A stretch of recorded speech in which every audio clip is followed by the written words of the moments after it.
Dakle, šta je plan? Uglavnom, sada upravo mi se printa kutija moja za, hajmo reći, Arduino mini keyboard, ili ti za što ću ja koristiti jeste Stream Deck, da bi upravo mogao mijenjati u OBS-u neke stvari i tako dalje. Uglavnom, glavna komponenta toga jeste sami Arduino. Ovo, kao što možete vidjeti, nije baš obični Arduino, ovo je malo drugačiji model. On se zove Arduino Pro Micro. On je koštao oko 8-9 maraka. Ostavit ću dole link u deskripciji ovog videa odakle sam ja poručio upravo ovaj Arduino, da bi i vi mogli. Uglavnom, ovaj Arduino, na njega najviše se može zakačiti 12 pinova, znači 12 pinova batona, hajmo reći, koji ćemo mi povezati. Može se napraviti malo veća tastatura, ali meni ne treba. Treba neka malo manja tastatura za to. I uglavnom, to je to. Koje ću sad tipke batine koristiti jesu plavi switchevi iz jedne moje malo starije tastature. Malo je zanemarite ove boje. Iz nje ću izvaditi upravo ove switcheve. U pitanju su blue switchevi. Sad ću pokušati skinuti jedan.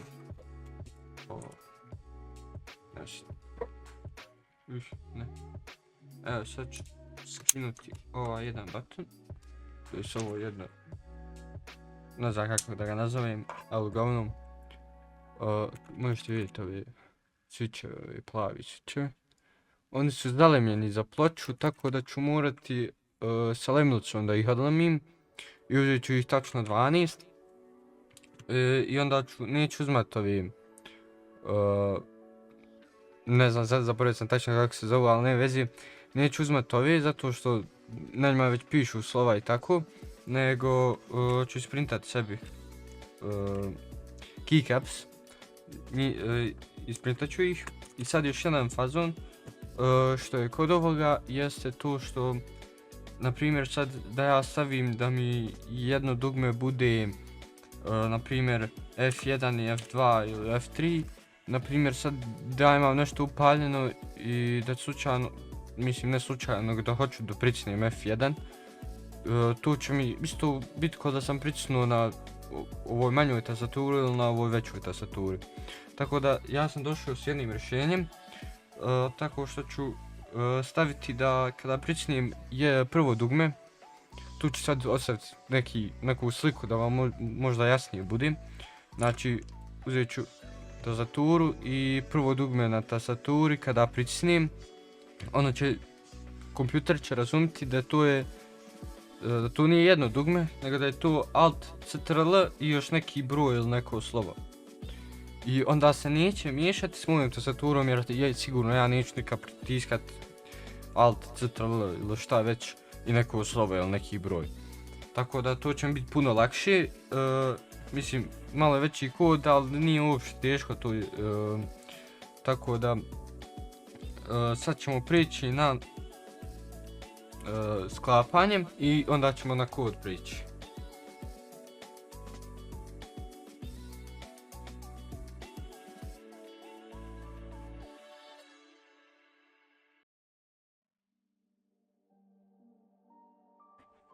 Dakle, jedna dobra stvar, 5 je sati i ova kutija glavna, to je ova najveća, što je trebalo 8 sati da se isprinta i gotova.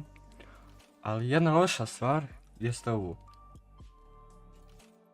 Mislim, doće ispod, ne znam iz kojeg razloga, ali file koji sam ja našao za ovu tastaturu ima bukvalno ovdje dole gdje se stavi kao neka podloga, ne znam zašto. Ali ovo je bilo ukrivo, bukvalno ukrivo je bilo, zato su ovdje bili suportovi i ovdje su isto, ovdje nije uopšte. Iz nekog razloga je bilo ukrivo. Ja sad ne znam je li to namjerno urađeno. Ja sam pokušao skinuti ovaj support, ali vamo dalje ne može nikako. Tako da sad mi se printa gornji dio koji će ovdje doći za moj keycaps, a onda ću ispod vidjet da li će to stajati ili šta već.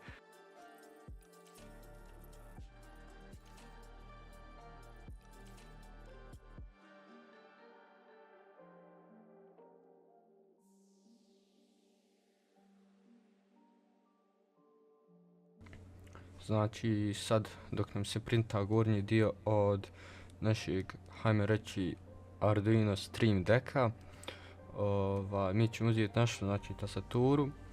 Uglavnom ja sam uzeo svoju tastaturu, ovu ne koristim, i pokvarena je, osim što nisu njezini switchevi pokvareni, pa sam je htio iskoristiti, tako da nemojte, ako vam radi tastatura ili nešto, ako možete iskoristiti, iskoristite je.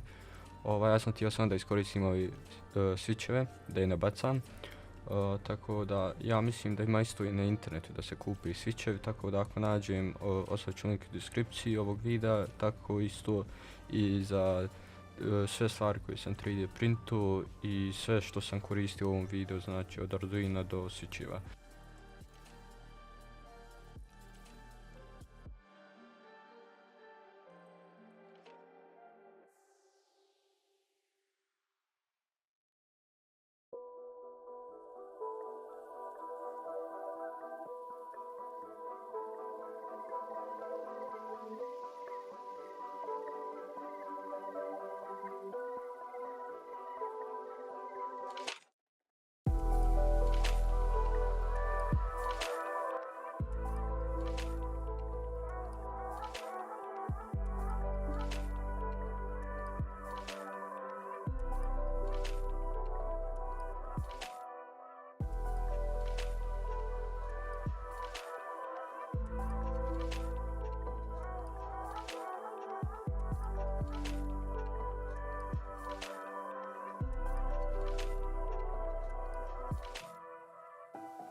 Upravo ovdje sam htio da uzmem svoj mikroskop i da snimim fino, da vidite kako to odlemljavam te switcheve, ali iz nekog razloga mikroskop mi nije snimao i nisam imao uopće taj snimak, ali sam isto snimao preko OBS-a i sam ima neka slika, možete nešto da vidite, ali neće to biti toliko približeno kao što bi bilo na mikroskopu, da vidite dobro. Ali ja ću se uglavnom objasniti šta sam uradio. Prvo što ćemo uraditi jeste staviti malo fluksa i ja sam ovdje malo koristio na početku malo veći, ajmo reći malo veću iglu, ali sam ja kasnije promijenio na najmanju jer sam previše fluksa stavljao, pa nisam htio toliko da se trošim fluksa bez veze. Dalje što ćemo uraditi jeste staviti malo prvo svog kalaja da bi mogli lakše odlemiti. Nakon što smo stavili svoj kalaj, očistit ćemo prvo svoju lemilicu. Ja to na početku nisam uradio jer sam zaboravio, ali sam se kasnije sjetio. I uzet ćemo našu pumpicu i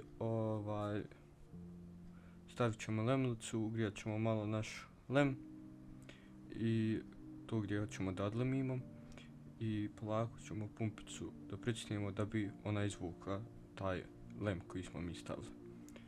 I onda ćemo pogurati ovu ovdje malo u sredini bijelu što ima, što čuva upravo taj switch. I upravo ovo je moj bio drugi switch, pošto nisam na OBS snimao prvi kako sam odlemljivo. Nakon toga ćemo odlemiti sa naše ploče, sa naše tastature još 10 switcheva.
odmah čim sam završio sve switcheve, znači izvadio ih, pokušao sam da stavim u moje kućište, ajmo reći, gdje bi trebalo da stanu switchevi da se drže svi zajedno. I na početku nisu htjeli baš ući, nekako je bilo malo previše usko za njih, pa onda sam morao malo da uzmem da otvorim tu rupu, da je malo odrežem da bi mogli svi fino stati. Nisu sve fino rupe dobro ispale, ali ne vidi se kada sam stavio sve keycaps na njih.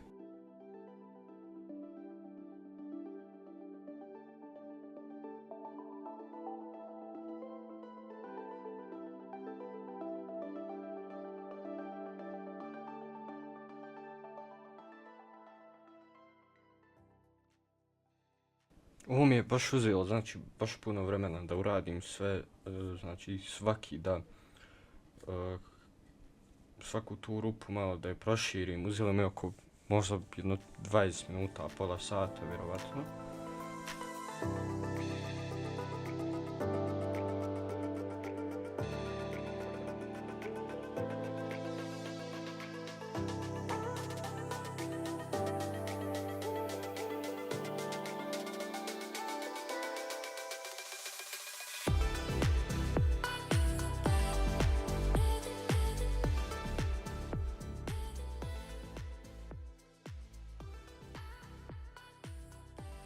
Nakon toga sam samo htio provjeriti da li mi svaki button znači radi pritisku, da li propušta i kada se otpusti da li ne propušta.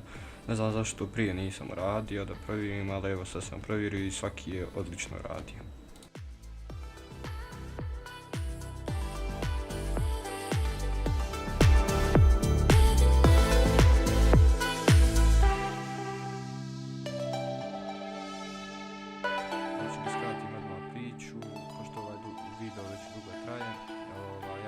Stavio kale na svaki pin od ovih switcheva i uzeo sam svoju crnu žicu i nju sam koristio za ground. Povezao sam za svaki switch tu jednu žicu i kasnije povezao na ground od Arduina. I onda sam uzeo žice različite boje i za svaki pin je bila različita boja.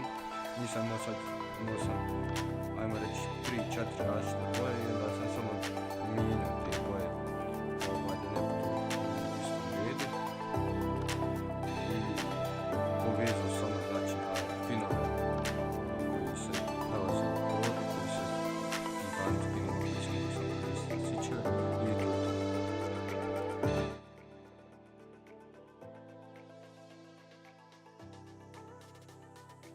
Sada ćemo vidjeti naš kod koji smo radili da bi naša tastatura upravo radila kako treba. Prvo što ćemo staviti jeste include keyboard.h, to je znači biblioteka. Koliko ja znam ne morate instalirati, već je ona instalirana kada instalirate sami Arduino. Nakon toga koristit ćemo, to jest definisat ćemo niz pinova koji su povezani na naše tastere. Znači koristit ćemo 12 pinova i to će biti 2, 3, 4, 5, 6, 7, 8, 9, 10, 16, 14, 15. To su ti pinovi koji se nalaze na našem Arduinu.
Sada u funkciji setup stavljamo for petlju i nakon nje stavljamo pinove iz niza key kao ulazni sa internim pull-up.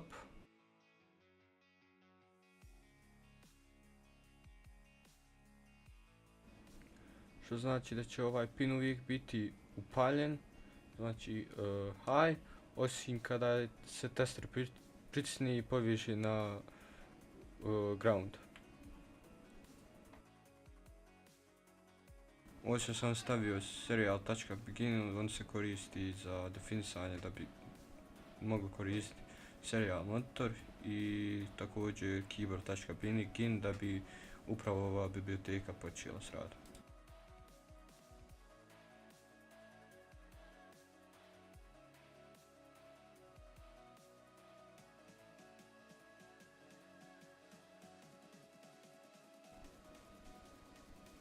Znači ovdje imamo glavnu petlju u kojoj ćemo provjeravati svaki taster.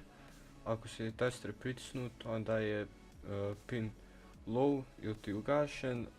Arduino šalje odgovarajuću kombinaciju tastera računaru koju ćemo sad malo kasnije napraviti. Koristimo uslov digital read da provjerimo stanje svakog pina. Ako je stanje low, to znači da je taster pritisnut.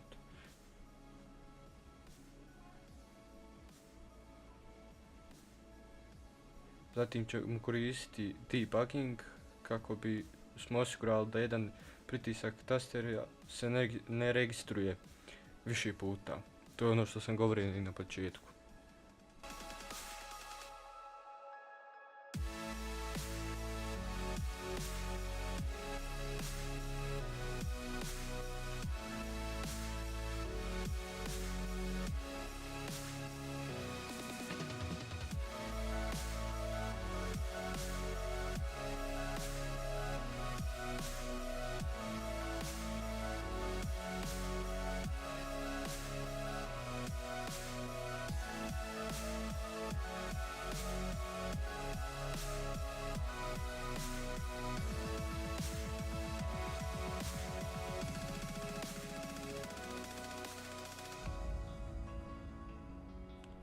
Znači sada na osnovu broja tastera možemo koristiti switch kako bismo dodijelili određene kombinacije tastera svakom tasteru. Na primjer, taster 1 šalje Ctrl plus Alt plus 1 koji će se koristiti za promjenu scene u OBS-u za scenu 1. I koristimo naravno case, to je switch, jer je on, hajmo reći, i dokazano i brži od if-a. I nakon prvog case-a sve ostalo je copy paste i stavljanje drugih presjeva. Na primjer, neće biti 1 nego će biti Ctrl Alt M i tako dalje.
I znači tu je gotov projekat, znači završili smo sve što smo trebali. I odmah da kažem, ne treba vam nikakav dodatan software za ovo, samo priključite na kompjuter i to i to.